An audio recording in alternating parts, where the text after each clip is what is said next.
Thank you very much. Last night, the president and his speechwriters strategically crafted words and images to create his message.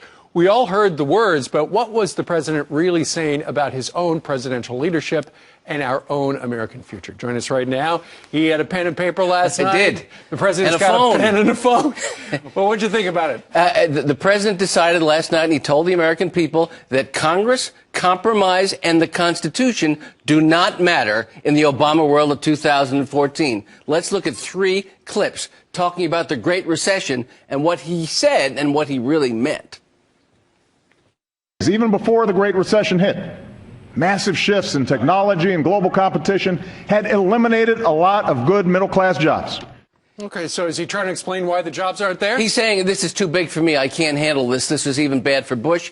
This goes back decades. What am I going to do about this? This is a trend. This is the free market. This is capitalism. There's inequity. I'm doing the best that I can, but this is a immeasurable, incredible condition. Shot number 2, clip number 2, he talks about upward mobility. What is he really talking about when he talks about upward mobility? Corporate profits and stock prices have rarely been higher, and those at the top have never done better. But average wages have barely budged. Inequality has deepened. Upward mobility has stalled. Once again, it's kind of like, I'm doing my best, but it's not working out. Well, he's a spectator.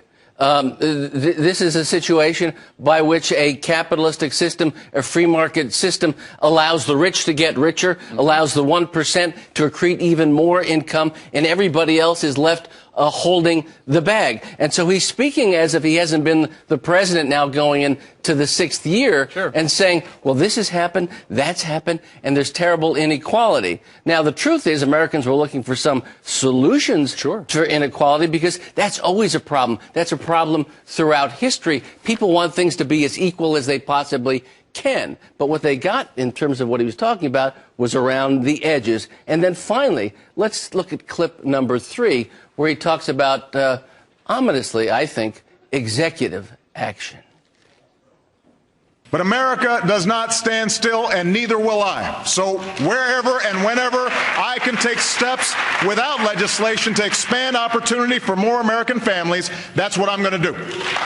So I can't do anything with you, so I'm going to do it all myself. Basically, he said, I've failed in terms of leadership. I'm not a great compromiser. I can't bring people together. I haven't met the dreams that I talked about in my inaugural speech. I've given up on Congress. I've given up on the Republicans. I've given up on legislation. I've given up on cooperation. So if I can't get you to agree to it, if I can't get you to submit a bill, even if it's good for your own districts, I'm going to create some phony job training institutes, then I'm going to do it my way. My way or the highway. I'm going to do it by executive order. Maybe you'll challenge it in courts. Maybe you won't, but I'll do it. I'm fighting for the hearts and minds of the electorate in this election year.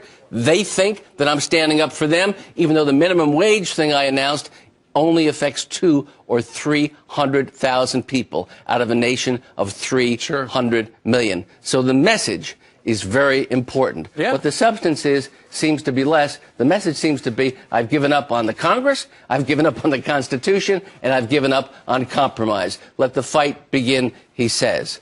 It starts today. He goes out on the road in a multi-state tour selling the Democratic plan. You know what, Peter, the way you laid it out like that, it makes it pretty clear. The president's message last night was, don't blame me. I'm only the president. Well, it was an easy listening beginning to a Yeah. very hard attack on Republicans coming up in 2014, I believe. All right, and if folks missed it, we've got complete details coming up in 12 minutes. Good to see you. Peter Johnson. Be well, thank you very Steve. much. Thank Thanks you. for staying up late. Happy to. All right.